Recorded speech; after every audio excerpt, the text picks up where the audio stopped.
বাইরে এদের সবাই আপনার সভা রাষ্ট্র যখন কেউ ক্ষমতায় আসে বারবার সবাই হিন্দুদেরকে আঙুল দেখিয়ে দৌড়িয়ে দিতে চায়।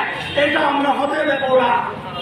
আমরা 1971 সালের মহাযুদ্ধটা দেখেছি, 75 পরিবর্তন দেখেছি, 90 সালে চলে বিরোধী আন্দোলন, 2002 সালে জাতীয় নির্বাচনের পরে আমরা প্রত্যেকটি বার আপনারা জানেন 2017 সালে কমলা কাশ্মীরকে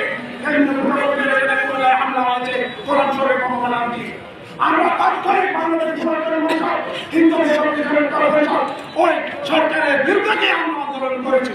আপনারা কেন মনে করেন একটি দলের হয়ে আমরা আজকে সরকারকে বিব্রত করার চেষ্টা করেছি?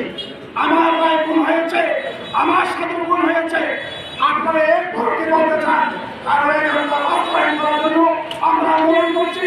এটা হতে দেওয়া যাবে না। আমরা স্বাধীনতা পরবর্তী সময় থেকে আজকে পর্যন্ত যে বাংলাদেশের যে হিন্দু সম্প্রদায়ের উপর অন্যায়ভাবে হামলা হয়েছে, খুন হয়েছে, গুম হয়েছে, তার কোনো বিচার না হওয়ার কারণে এখনো সেই ধারাবাহিক হত্যাযজ্ঞ এখনো সেই দুষ্কৃতিকারীরা চালিয়ে যাচ্ছে।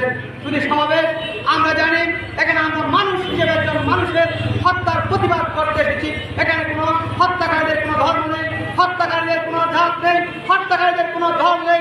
তারা হচ্ছে শুধুমাত্র হত্যাকারী, দুষ্কৃতিকারী।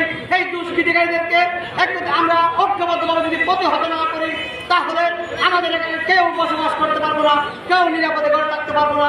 আমরা মনে করি আজকে এখানে সাধু সন্ন্যাসীরা যারা সংসার ত্যাগ করে, যারা সাধনায় মগ্ন থাকেন, যারা মানুষের বাড়ি বাড়ি গিয়ে যারা ভিক্ষা করে, যারা ভগবানের সেবা করেন, তাদের সেখানে নিরাপত্তা নাই।